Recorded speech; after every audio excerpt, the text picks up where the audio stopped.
It's hard to explain. I think our first quarter and a half was pretty poor, and Adelaide were terrific. That's probably taken away from Adelaide. They were terrific in the start of the game and first quarter and a half, and I think the game slowly started to turn after quarter time. Not that we were getting advantage on the scoreboard, but we were slowing the game down, a bit more contested footy, a few more repeat stoppages, and then you hang in the game, and 6 goals is a big margin, but you get a couple, it's back to 4 goals, and then going in 2.5 goals at 3/4 time, and the boys had a sniff. And I suppose the one thing that I think our guys at Essendon are getting slowly after a year or sort of 9 months of them is belief in themselves. And there was real belief tonight that no matter how far we were behind, we might not necessarily win the game, but we'll come back and make it a fight anyway.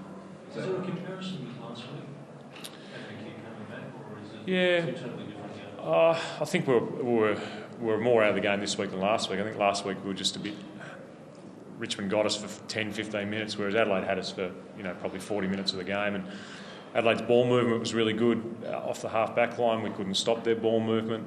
And once we slowed that down and then sort of congested the game a little bit, we're able just to get a little bit more confidence in ourselves. The way you won the game and finished it, what does that mean in the bigger picture for the whole season? It must give...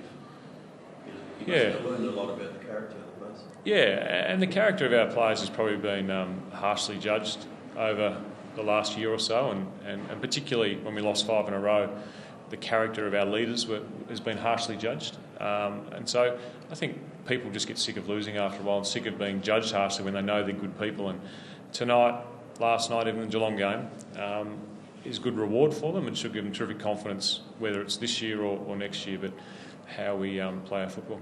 James, do you find any way to be able to actually use that numerical advantage you had in the number of players in the second half? There's no doubt with Adelaide losing 2 players, that helped us. I mean, you saw the run in the last quarter. I think it helped having 1 extra on the bench. So there's absolutely no doubt that helped us. And we've been in that situation before a number of times.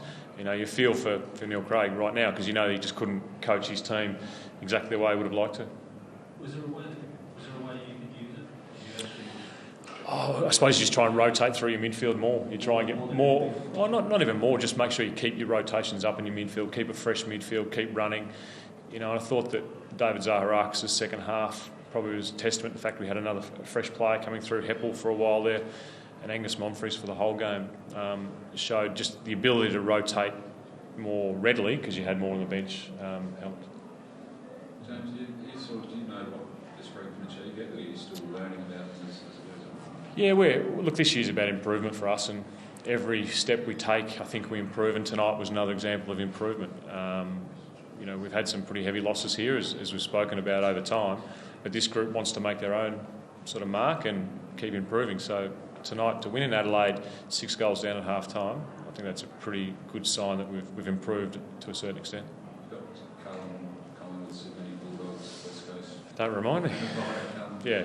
How do you enter that sort of period? Yeah, we've been very conscious this year of just thinking about next week and how we plan and prepare for the next week. With a young group, you can't afford to set your year up or talk about what could happen here, what might happen there. Now we're on to Carlton. We've got an 8-day break, which is a fantastic thing for us. 6-day breaks are always hard. We've just had, so an 8-day break means we can prepare properly. We can train our players and prepare for a big game in Melbourne. They've got Collingwood tomorrow, but a big game in Melbourne in front of a big crowd, and hopefully we'll see some improvement from our players again. James, one of the critical numbers these days is just 47 inside 50s. What's that, sorry? One of the critical numbers is that 47 inside 50s. How did you make that count in the end, rather than just keep getting broken down about 4? Yeah, well, I think early you saw that we had 3 or 4 entries early, like really early in the game, and they were really shallow entries, and they were pretty easy to defend.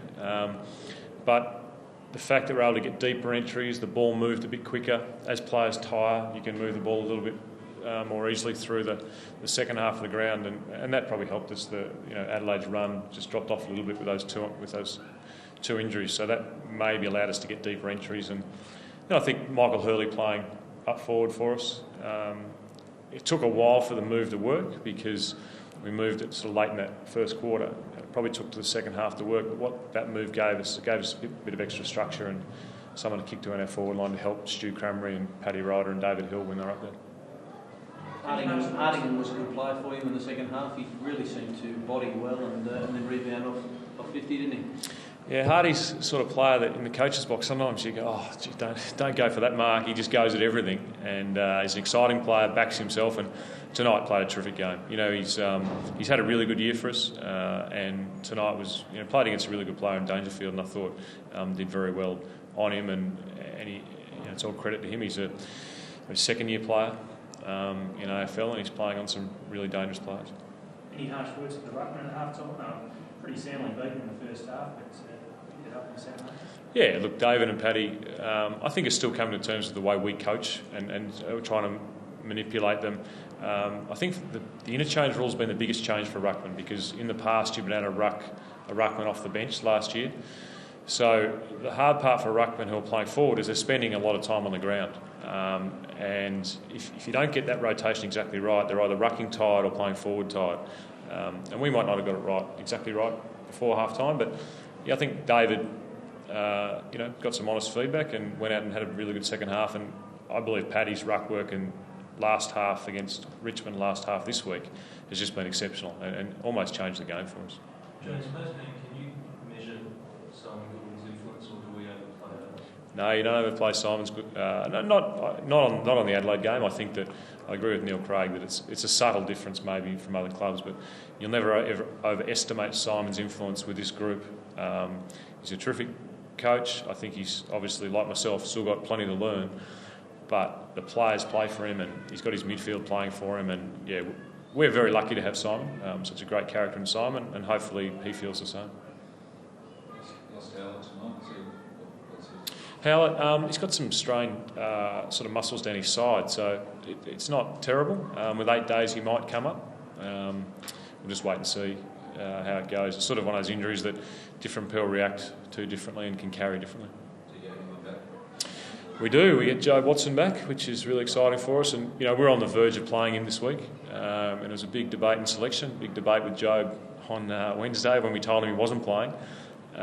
He thought he was right to play. And also Cale Hooker, Tommy Bell Chambers is there in the reserve. So we can make a number of changes. Dave Myers is also fresh and ready to go as well. So we're very lucky to get through this 3-week period and be able to bring back some quality players. Thanks, guys.